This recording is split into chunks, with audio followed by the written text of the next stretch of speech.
പത്താം ക്ലാസ്സിന്റെ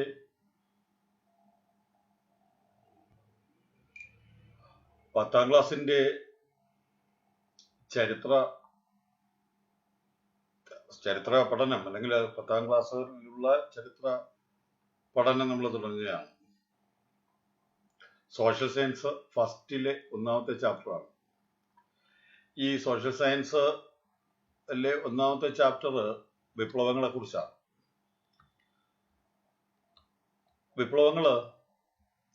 വിപ്ലവം എന്ന് പറയുന്ന പദം മലയാളത്തില് നമ്മൾ തെറ്റിദ്ധരിക്കപ്പെട്ടിട്ടുള്ള ഒരു പദമാണ്.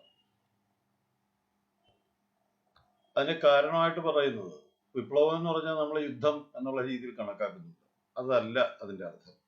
മാറ്റം എന്നേ ആ പദത്തിന് അർത്ഥം. ലോകത്തെ സ്വാധീനിച്ച വിപ്ലവങ്ങൾ, അല്ലെങ്കിൽ അത് ഇംഗ്ലീഷ് മീഡിയത്തിനകത്താണെങ്കിൽ revolutions that influenced the world. ഇതാണ് ഇതില് കുമാരനാശാന്റെ ഉദ്ബോധനം എന്ന് പറയുന്ന കവിതയിൽ നിന്നുള്ള കുറച്ച് വരികൾ എടുത്തു കൊടുത്തിട്ടുണ്ട്. അതിന്റെ ഇംഗ്ലീഷ് ഉണ്ട്. ഇംഗ്ലീഷിനേക്കാൾ ആശാന്റെ ആ കുമാരനാശാന്റെ കാവ്യപ്രപഞ്ചത്തിനെ പരിചയപ്പെടാനും നമുക്കറിയാവുന്നതാണ്, നിങ്ങൾ പഠിച്ചിട്ടുള്ളതാണ്. കുമാരനാശാന്റെ കവിതകൾ പല സ്ഥലത്തും നിങ്ങൾ പഠിച്ചിട്ടുള്ളതാണ്. അതിങ്ങനെയാണ് എഴുതിയിരിക്കുന്നത്: സ്വാതന്ത്ര്യം തന്നെ അമൃതം, സ്വാതന്ത്ര്യം തന്നെ ജീവിതം, പാരതന്ത്ര്യം മാനികൾക്ക് മൃതിയേക്കാൾ ഭയാനകം. വേണമെങ്കിൽ നിങ്ങൾക്ക് അതിന്റെ ഒരു ഇംഗ്ലീഷ് വെർഷനും കൂടെ പറയാം. ഇതാണ് അതിന്റെ അർത്ഥം. സ്വാതന്ത്ര്യം തന്നെ അമൃതം, സ്വാതന്ത്ര്യം തന്നെ ജീവിതം, പാരതന്ത്ര്യം മാനികൾക്ക് മൃതിയേക്കാൾ ഭയാനകം. ഇവിടെ നിങ്ങൾ മനസ്സിലാക്കാനുള്ള ഒരു പ്രധാനപ്പെട്ട കാര്യം, നിങ്ങള് അല്ലെങ്കിൽ ഞാൻ ഉൾപ്പെടെയുള്ള ആളുകൾ ജനിച്ചു വീണത് സ്വാതന്ത്ര്യമുള്ള ഒരു രാജ്യത്തിനകത്താണ്. നമുക്ക് ഒരു ഭരണഘടനയുണ്ട്. ആ ഭരണഘടന നമുക്ക് ഒരുപാട് അവകാശങ്ങൾ നൽകിയിട്ടുള്ള ഒരു രാജ്യത്താണ് നമ്മൾ ജനിച്ചു വീണത്. ഞാൻ നേരത്തെ പറഞ്ഞ വരികളുടെ ഇംഗ്ലീഷ് വെർഷൻ ഇങ്ങനെയാണ്: freedom Elon is nectar divine, freedom is life itself. To a self-respecting people, slavery is more terrible than death. നേരത്തെ അർത്ഥം പറഞ്ഞു.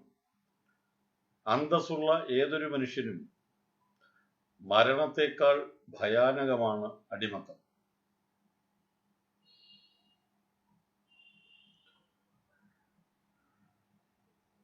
ഈ നമുക്ക് സ്വാതന്ത്ര്യം കിട്ടുന്നതിന് മുമ്പ്, അല്ലെങ്കിൽ നിങ്ങളൊരു 100 വർഷങ്ങൾക്ക് മുമ്പിലുള്ള, 100 വേണ്ട, 19 വർഷങ്ങൾക്ക് മുമ്പുള്ള ഒരു കാലയളവിൽ ഈ ജനാധിപത്യം എന്ന് പറയുന്നത് ലോകത്തിന്റെ എല്ലാ ഭാഗത്തൊന്നും ഉണ്ടായിരുന്നില്ല. രാജഭരണങ്ങൾ, അടിച്ചമർത്തലുകൾ, അടിമത്വം, ജാതി, മതം, വർഗം എന്നിങ്ങനെയുള്ള കുറേയധികം പ്രശ്നങ്ങൾ ഉണ്ടായിരുന്നു. അതിൽ നിന്ന് മാറി നിങ്ങൾ ഇന്ന് ഈ തീയതി ജൂൺ എന്ന് അറിയാമല്ലോ, 3 4 ആണെന്ന് തോന്നുന്നു അല്ലേ? ജൂൺ എത്രാം തീയതിയാണെന്ന്? 4. 2020 ജൂൺ 4 തീയതി നിങ്ങളിന്ന് അമേരിക്ക കത്തുന്നതായിട്ട് വായിച്ചിട്ടുണ്ട്. ഒരു മനുഷ്യനെ പോലീസുകാർ അറസ്റ്റ് ചെയ്യുകയും അയാളെ മൃഗീയമായിട്ട് ചവിട്ടിക്കൊല്ലുകയാണ് ചെയ്യുന്നത്. അയാളെ ചിലപ്പോൾ കുറ്റവാളിയായിരിക്കും.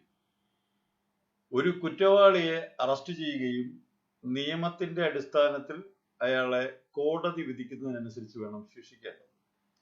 ഇതൊക്കെ ഒരു ജനാധിപത്യ സംവിധാനത്തിനകത്തുള്ള മനുഷ്യന്റെ അവകാശങ്ങളാണ്. അതിനെതിരെ ജനങ്ങൾ ബഹളം ഉണ്ടാക്കുന്നുണ്ട്. ഞാൻ പറഞ്ഞല്ലോ, ഇതിനകത്തൊരു ടേമുണ്ട്, റെവല്യൂഷൻ.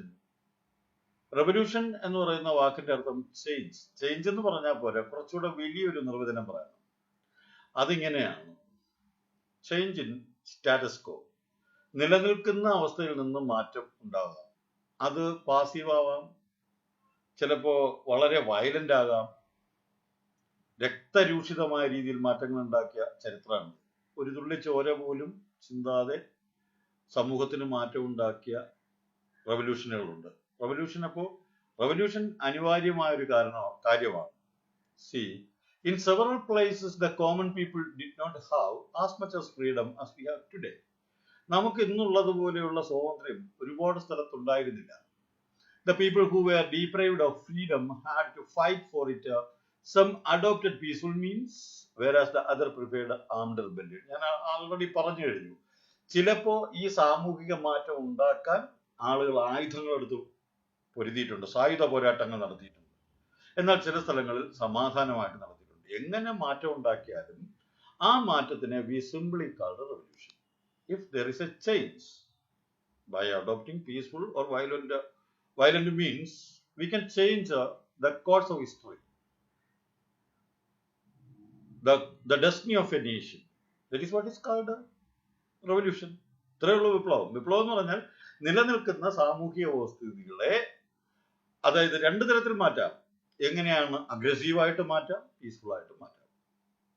അത് ആ ഒരു പ്രദേശത്തിന്റെ ഭൗതിക പ്രത്യേകതകൾ അനുസരിച്ചിരിക്കും അതിന് ഏത് തരത്തിലുള്ള ഒരു സമരമാർഗമാണ് സ്വീകരിക്കുന്നത്. The people who were deprived of freedom had to fight for it as some adopted peaceful means. ചിലരെങ്ങനെയുള്ളതായിരുന്നു? സമാധാനപരമായ മാർഗങ്ങൾ. And all these struggles tried to change the system that denied freedom and rights to establish anyone. എവിടെയെല്ലാമാണോ അവകാശങ്ങൾ, അതെങ്ങനെയാണെന്ന് പറഞ്ഞു തരാം. നമ്മളെല്ലാവരും ഈ ഭൂമിയിൽ ജനിച്ചത് നമ്മുടെ അച്ഛനമ്മമാരുടെ ഇഷ്ടപ്രകാരമാണ്, അല്ലാതെ നമ്മുടെ ഇഷ്ടപ്രകാരമല്ല. Don't misunderstand. We never asked them to create us. See, നമ്മൾ ആവശ്യപ്പെട്ടാതെ അവരുടെ ഇഷ്ടപ്രകാരമാണ് നമ്മൾ ജനിച്ചത്. നമ്മൾ ചിറയൻകീഴ് ജനിക്കണമെന്നോ, ആറ്റിങ്ങൽ ജനിക്കണമെന്നോ, തിരുവനന്തപുരത്ത് ജനിക്കണമെന്നോ, ഡൽഹിയിൽ ജനിക്കണമെന്നോ ഒന്നും നമ്മൾ തീരുമാനിച്ചല്ല. നമ്മൾ ജനിച്ചു കഴിഞ്ഞാൽ, ഒരു കുട്ടി ജനിച്ചു വീണാൽ ഇന്നത്തെ കാലത്ത് ആ കുട്ടിക്ക് കുറേയധികം അവകാശങ്ങളുണ്ട്. അതിനെ നമ്മൾ ഫണ്ടമെന്റൽ റൈറ്റ്സ് അല്ലെങ്കിൽ മൗലിക അവകാശങ്ങൾ എന്ന് പറയും. ഇതൊരു ദിവസം രാവിലെ കിട്ടിയത് അല്ല, നിരന്തര സമര പോരാട്ടങ്ങളിലൂടെ നാം നേടിയെടുത്തതാണ്. നമ്മുടെ പൂർവ്വപിതാക്കന്മാർ നേടിയെടുത്തതാണ്. ആ അവകാശങ്ങൾ നമ്മളിൽ ഇപ്പോൾ എത്തിയിരിക്കുകയാണ്. ഇനി വരുന്ന തലമുറകൾക്ക് വേണ്ടി അത് കേടുകൂടാതെ കാത്ത് സംരക്ഷിച്ച് നമ്മൾ വരുന്ന തലമുറ ഏൽപ്പിക്കണം. It's a difficult task. അപ്പോ ഞാൻ പറഞ്ഞു, റൈറ്റ് എന്ന് പറയുമ്പോൾ എന്തെല്ലാം റൈറ്റ് ഉണ്ടെന്ന് അറിയാമോ? അതുകൂടെ മനസ്സിലാക്കണം. നിങ്ങൾക്ക് വിദ്യാഭ്യാസത്തിനുള്ള അവകാശം, right to education, right to clean environment and clean air, ശുദ്ധവായു, അതുപോലും നമ്മുടെ അവകാശമാണ്. UN അംഗീകരിച്ചിട്ടുണ്ടതല്ല. വേറൊന്നുകൂടെ ഉണ്ട്. ഈ മനുഷ്യാവകാശ ചട്ടങ്ങളുടെ ഭാഗമായിട്ട് UN വേറൊന്നും ഒരു കാര്യം കൂടെ പറയുന്നുണ്ട്. അന്തസ്സായിട്ട് ജീവിക്കാൻ കഴിയണം. വെറുതെ ജീവിച്ചാൽ പോരാ, നമുക്ക് അന്തസ്സായിട്ട് ജീവിക്കാൻ കഴിയണം. ഇതെല്ലാം ഹ്യൂമൻ റൈറ്റ്സ് ആണ്. ഇത് വയലേറ്റ് ചെയ്യപ്പെട്ടാൽ ഇന്ത്യയിൽ നമുക്ക് കോടതിയിലൂടെ നേടിയെടുക്കാതെ ചുമ്മാ കിട്ടിയതല്ല. അത് നേടിയെടുക്കാനുള്ള ശ്രമത്തിനെയാണ് നമ്മൾ ഇന്ത്യയിൽ സ്വാതന്ത്ര്യ സമരം എന്ന് പറയുക. അതിനു മുമ്പ് ലോകത്തിൽ എങ്ങനെയൊക്കെ ആയിരുന്നു ഈ കാര്യങ്ങളെന്നാണ്.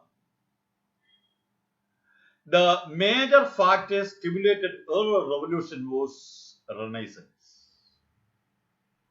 നിങ്ങൾ നേരത്തെയുള്ള ക്ലാസ്സുകളിലൊക്കെ റെനൈസൻസ് പഠിച്ചിട്ടുണ്ട്. ഈ അടുത്ത കാലത്ത് കേരളത്തിനകത്ത് നവോത്ഥാനം എന്ന് പറയുന്ന നവോത്ഥാന ജാഥകളും നവോത്ഥാന മതിലും ഒക്കെ ഉണ്ടായി. അത് നമുക്ക് പഠിക്കാം. നിങ്ങൾ കേട്ട് കാണും. 9ൽ ചെറുതായിട്ട് പഠിക്കാനുണ്ടായിരുന്നു എന്നാണ് ഞാൻ വിശ്വസിക്കുന്നത്. Renaissance made significant changes in human thought, views, in their life. Let us examine them. ഈ നവോത്ഥാനം എന്ന് പറയുന്നത് കൊണ്ടുവന്ന കുറേയധികം ആശയങ്ങളുണ്ട്. നവോത്ഥാനം ഇറ്റലിയിലാണ് തുടങ്ങുന്നത്. അതിനെക്കുറിച്ച് നമുക്ക് അടുത്ത ചാപ്റ്ററിൽ വളരെ വിശദമായിട്ട് പഠിക്കാനുണ്ട്. വളരെ കാര്യമായിട്ട് എന്നെ നേരത്തെ പറഞ്ഞുതരാം. അതിനു മുമ്പ്, ഈ നവോത്ഥാനം ഉണ്ടാകുന്നതിന് മുമ്പ് ലോകത്തെ നിയന്ത്രിച്ചിരുന്നത് മിക്കവാറും മതങ്ങളായിരുന്നു. യൂറോപ്പിനെ മൊത്തത്തിൽ നിയന്ത്രിച്ചിരുന്നത് മതചിന്തകളാണ്. മധ്യകാലയളവ്, അതിനെ നമ്മൾ അന്ധകാര യുഗം എന്നൊക്കെ വിളിക്കും. ഇതില് 2 ടേമുകളാണ് നിങ്ങളുടെ ടെസ്റ്റിനകത്ത് കൊടുത്തിട്ടുള്ളത്. Humanism, scientific temper, enquiry, etcetera. നമുക്കതെല്ലാമാണ് അതിനകത്ത് പറയാൻ കഴിയുന്നത്. നമ്മള് വളരെ കൃത്യമായിട്ട് പറയുകയാണെങ്കിൽ ഇവിടെ പലതരത്തിലുള്ള കാര്യങ്ങളുണ്ട്. അതിൽ ആദ്യത്തേത് ഞാൻ പറഞ്ഞത് എങ്ങനെയാണ് നമ്മൾ നോക്കേണ്ടതെന്ന് പറഞ്ഞു കഴിഞ്ഞാൽ, ഇതിനകത്ത് നിങ്ങളൊരു വാക്ക് കണ്ടു, ഹ്യൂമനിസം, മാനവികത എന്നാണ് ഇതിന്റെ അർത്ഥം, ഏതിന്റെ? ഹ്യൂമനിസത്തിന്റെ. ഇനി അടുത്തൊരു വാക്ക് കണ്ടു, ശാസ്ത്രബോധം, സയന്റിഫിക് ടെമ്പർ. ഈ വാക്ക് ഇംഗ്ലീഷ് ഭാഷയ്ക്ക് സംഭാവന ചെയ്തത് നമ്മുടെ ആദ്യത്തെ പ്രധാനമന്ത്രിയായ ശ്രീ ജവഹർലാൽ നെഹ്റുവാണ്. സയന്റിഫിക് ടെമ്പർ, ശാസ്ത്രബോധം. ശാസ്ത്രബോധം എന്ന് പറഞ്ഞാൽ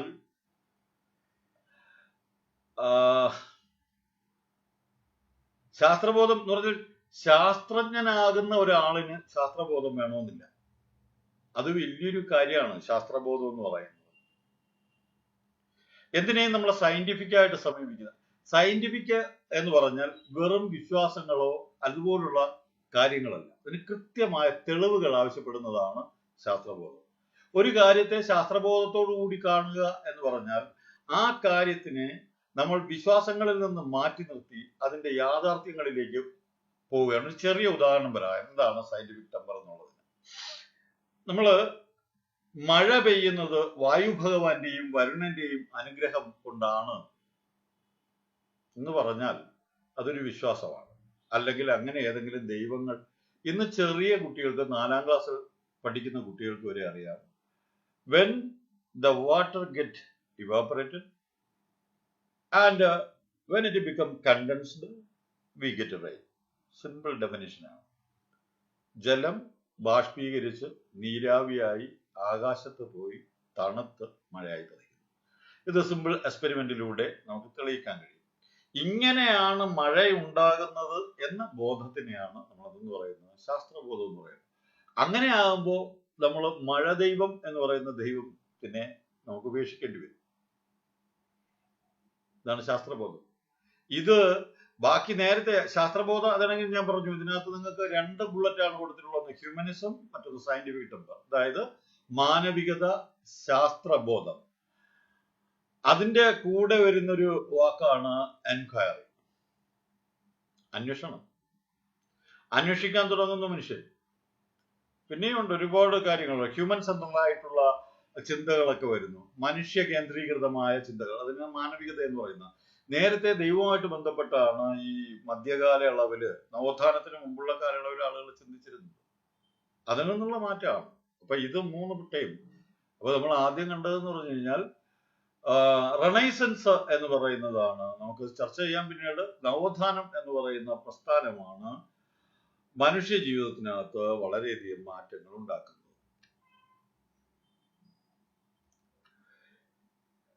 ഈ യുക്തിരഹിതമായ വിശ്വാസങ്ങളെയും സമ്പ്രദായങ്ങളെയും ചോദ്യം ചെയ്യാൻ നവോത്ഥാനത്തിന്റെ ഫലമായി രൂപം കൊണ്ട പുതിയ കാഴ്ചപ്പാടുകൾ മനുഷ്യനെ സഹായിക്കേണ്ടായി. നവോത്ഥാനത്തിന്റെ ഫലമായി ശാസ്ത്രരംഗത്തുണ്ടായ പുരോഗതി 18ാം നൂറ്റാണ്ടിൽ യൂറോപ്പിൽ ജ്ഞാനോദയത്തിന് കാരണമായി മാറി. ജ്ഞാനോദയം, എൻലൈറ്റൻമെന്റ്, ഈ അറിവിന്റെ തന്നെ ഉണർവാണ്. ഈ യൂറോപ്യൻ ശാസ്ത്രരംഗത്തുണ്ടായ കണ്ടുപിടുത്തങ്ങളാണ് ജ്ഞാനോദയം എന്ന ബൗദ്ധികവും സാംസ്കാരികവുമായ പ്രസ്ഥാനത്തിന് രൂപം നൽകിയത്. ഇതൊരു ചോദ്യമാണ്, വാട്ട് ഈസ് എൻലൈറ്റൻമെന്റ്? എൻലൈറ്റൻമെന്റ് എന്നാൽ എന്തെന്ന് ചോദിച്ചാൽ നിങ്ങൾ മലയാളത്തിൽ പറയുകയാണെങ്കിൽ ഇങ്ങനെ ഒരു ഉത്തരം നമുക്ക് എഴുതാം.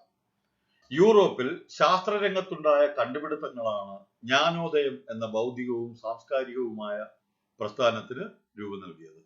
ഇതില് യുക്തിചിന്തയ്ക്ക് വളരെയധികം പ്രാധാന്യമുണ്ട്. ഞാൻ നേരത്തെ പറഞ്ഞു, യുക്തിചിന്തയാണ് ഇതിന്റെ ആധാരം. ജ്ഞാനോദയ ചിന്തകൾ സമൂഹം നിരന്തരം പുരോഗതിയിലേക്ക് വളരുകയാണെന്ന് അംഗീകരിച്ചു അഭിപ്രായപ്പെട്ടവരാണ്.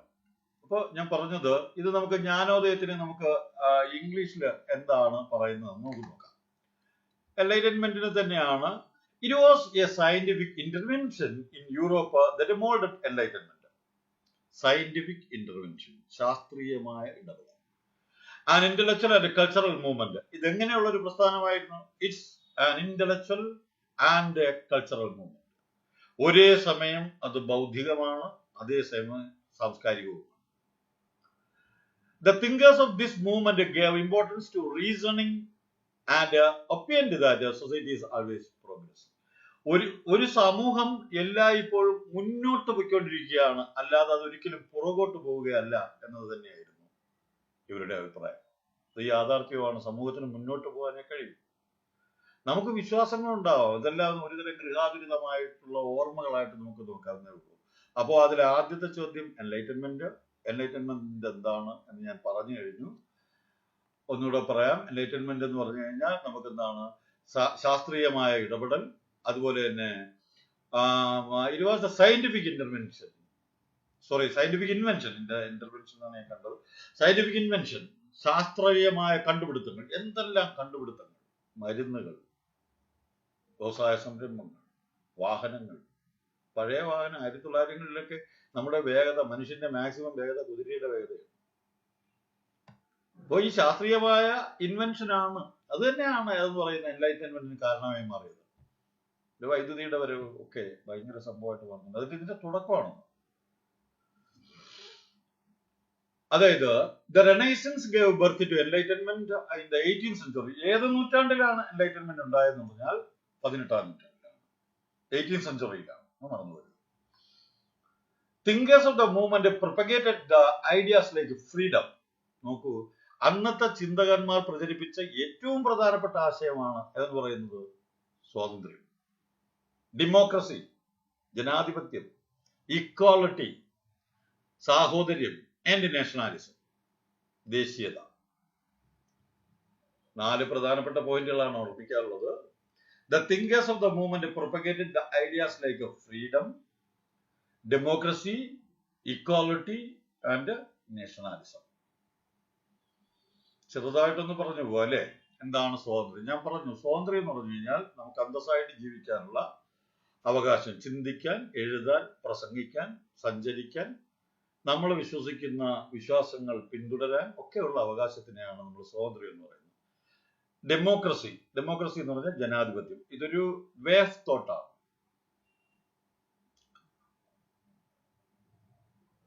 അതായത് ഒരു വേ ഓഫ് തോട്ട് എന്ന് പറഞ്ഞാൽ മനോഹരമായിട്ടുള്ള ഡെഫിനിഷനുകളൊക്കെ ഉണ്ട്, ബ്രാൻഡിങ്ങിന്റെ നിർവചനമൊക്കെ ഉണ്ട്. ജനങ്ങൾക്ക് വേണ്ടി ജനങ്ങളാണ്, നിങ്ങളത് കേട്ടിട്ടുള്ളതാണ്. ജനാധിപത്യം എന്ന് പറഞ്ഞാൽ ഇന്ന് നമ്മുടെ രാജ്യത്ത് ജനാധിപത്യമാണ്. എല്ലാ ഭൂരിപക്ഷത്തിനോടൊപ്പം ന്യൂനപക്ഷത്തിനും ജീവിക്കാനും ഭൂരിപക്ഷത്തിനുള്ള എല്ലാ, അതൊക്കെ പറഞ്ഞാൽ നിങ്ങളുടെ ക്ലാസ്സിൽ ഇങ്ങനെ വിചാരിക്കും, imagine in your class 45 boys and 5 girls ഉള്ളി. അങ്ങനെ വിചാരിക്കും 45 ആൺകുട്ടികളും 5 പെൺകുട്ടികളും ഉണ്ട്. ഈ 45 ആൺകുട്ടികൾക്ക് എന്തെല്ലാം അവകാശങ്ങളുണ്ടോ, എന്തെല്ലാം അധികാരങ്ങളുണ്ടോ, ആ അധികാരങ്ങളെല്ലാം പെൺകുട്ടികൾക്ക് ലഭിക്കുന്നതാണ് സിമ്പിളായി ജനാധിപത്യം. അത്രേ ഉള്ളൂ. അല്ലെ ഈ 45 പേര് പറയുന്നത് ഈ 5 പേര് അനുസരിക്കണം എന്ന് പറയുന്നത് ജനാധിപത്യമല്ല. ഇത് എല്ലാ സ്ഥലങ്ങളിലും വേണം. വീട്ടിൽ വേണം, ഓഫീസിൽ വേണം, സ്കൂളിൽ വേണം, നമ്മുടെ എല്ലാ മേഖലകളിലും വേണ്ടുന്ന മനുഷ്യന് ഇതുവരെ കണ്ടെത്തിയതിൽ നല്ല ഐഡിയകളിൽ ഒന്നാണ് ജനാധിപത്യം എന്ന് പറയുന്നത്. പരിമിതികളുണ്ട്, തെറ്റുകളും അതിനകത്തുണ്ട്. അതൊക്കെ നമുക്ക് വലിയ ക്ലാസ്സിൽ പഠിക്കാനുള്ളതാണ്. ഇപ്പൊ പറഞ്ഞുകൊണ്ടിരുന്ന സമയം ഒരുപാട് അതിക്രമിക്കും. ഇപ്പൊ തന്നെ 18 മിനിറ്റ് ആയി. 20 മിനിറ്റ് ആകുമ്പോൾ ഇത് ഞാൻ നിർത്തും. അത് നിങ്ങൾ എത്രയൊന്ന് കേൾക്കുക. It encouraged the people in different parts of the world to protest against the autocratic system prevailing there. ഈ ജനാധിപത്യം നിങ്ങൾ അതിനകത്ത് ഞാൻ പറഞ്ഞ ഡെമോക്രസി പറഞ്ഞു, ഇക്വാളിറ്റി എന്ന് പറഞ്ഞു കഴിഞ്ഞാൽ സമത്വം എന്നാണ്. ഈ സമത്വം ഉണ്ടാകുമ്പോൾ തന്നെ ജാതി മത വർഗ ഭേദങ്ങളെല്ലാം ഇല്ലാതാകും. When a society is equally considered tend to be a democratic ideology, there is no problem arise. See, simply ഞാൻ പറഞ്ഞെന്താണെന്ന് പറഞ്ഞാൽ ഇക്വാളിറ്റി എന്ന് പറഞ്ഞാൽ സാഹോദര്യം. ഫ്രഞ്ച് വിപ്ലവത്തിന്റെ സൃഷ്ടിയാണ്. നിങ്ങൾ പഠിക്കാൻ പോവുകയാണ് സാഹോദര്യം എങ്ങനെയാണ് വന്നതെന്നൊക്കെ പറയാം. സമത്വം, ഇക്വാളിറ്റി, സമത്വവും സാഹോദര്യവും ഏതാണ്ട് അടുത്തടുത്ത് വരുന്ന കാര്യങ്ങൾ തന്നെയാണ്. സമത്വം ഫ്രഞ്ച് വിപ്ലവത്തിന്റെ മുദ്രാവാക്യങ്ങൾ ഓർമ്മയുണ്ടോ? ഏതൊക്കെയാണ്? Liberty, equality, fraternity. അതിൽ ഫെറ്റേണിറ്റിയാണ് സാഹോദര്യം. ഈ സാഹോദര്യമാണ് നിങ്ങൾ ഇപ്പോൾ വിളിക്കുന്ന സഹോ, ബ്രോ. നമുക്കിവിടെ ഒരു നേതാവ് ഉണ്ടായിരുന്നു, ഒരു സാമൂഹ്യ പരിഷ്കർത്താവ് ഉണ്ടായിരുന്നു, a social reformer and a staunch disciple of our Sree Narayana Guru. His name is Sahodaran Ayyappan. Sahodaran is the name of his movement. See, അത് ഇക്വാലിറ്റിയാണ്. നിങ്ങൾ ഒരാളിനെ സഹോദര എന്ന് വിളിച്ചു കഴിഞ്ഞാൽ നിങ്ങളും അയാളും തമ്മിൽ വ്യത്യാസമില്ല. നിങ്ങൾ ബ്രദറാണ്, ബ്രദർഹുഡാണ്. That's why he called himself Sahodaran Ayyappan. അല്ലെ, ഇന്നുകൊണ്ട് നിങ്ങൾ യങ്ങർ ജനറേഷൻ, പുതിയ ആളുകൾ അങ്ങനെയില്ല. ഈ തലമുറയിലുള്ള ആളുകൾ ബ്രോ എന്ന് വിളിക്കുന്നില്ലേ? അത് ഇക്വാലിറ്റിയാണ്. ഇതിന്റെ വേരുകൾ കിടക്കുന്ന French വിപ്ലവത്തിലാണ്. Protest against the autocratic system prevailing then. Autocratic system. ഞാൻ പറയും, നിങ്ങൾ കേൾക്കണോ? ഇത് തന്നെയാണ് autocratic system. I say you obey. ഏകാധിപത്യ ഭരണം. അതായത് ഇപ്പൊ ഇന്ത്യ എന്ന് വിചാരിക്കുന്നു, ഇപ്പൊ 120-125 കോടി ആളുകളുണ്ട്. ഇന്ത്യ ഒരു ഓട്ടോക്രാറ്റിക് സ്റ്റേറ്റ് ആണെങ്കിൽ നരേന്ദ്രമോദി സാർ പറയും, നമ്മൾ കേൾക്കും. അങ്ങനെയാണോ? നമ്മൾ അല്ല. പുള്ളിയെ ചോദ്യം ചെയ്യുന്നു, കോടതിയിൽ പോവാ, അങ്ങനെയൊക്കെയുള്ളൊരു അവകാശമുണ്ട്. ഇടയ്ക്കൊരു സമയത്ത് അതുണ്ടായിരുന്നു അടിയന്തരാവസ്ഥ. അതൊക്കെ നമുക്ക് സോഷ്യോളജിയുടെ മറ്റു തലങ്ങളിൽ പഠിക്കാം. ഇപ്പൊ ഞാൻ പറഞ്ഞ 3 പോയിന്റുകളാണ്. ഏതൊക്കെയെന്ന് പറഞ്ഞാൽ, ഈ പറയപ്പെട്ട എൻലൈറ്റൻമെന്റ് ഉണ്ടാകുന്നു, പ്രബുദ്ധത ഉണ്ടാകുന്നു. അവരെന്ത് ചെയ്തു? അത് 18-ാം നൂറ്റാണ്ടിലാണ് ഉണ്ടാകുന്നത്. അന്നത്തെ ചിന്തകന്മാര് പറഞ്ഞെന്താണ്? നമുക്ക് വേണ്ടത് രാജഭരണമല്ല, നമുക്ക് സ്വാതന്ത്ര്യം വേണം. മറ്റൊന്നെന്താ പറഞ്ഞത്? ജനാധിപത്യം വേണം.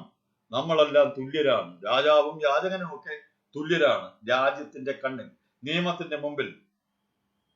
That's equality and nationalism. ഇത് വളരെ അപകടകരമായ രീതിയിൽ പൊയ്ക്കൊണ്ടിരിക്കുന്ന ഒരു സാധനമാണ് നാഷണാലിസം. അതെന്താണെന്ന് ഞാൻ പറയാം.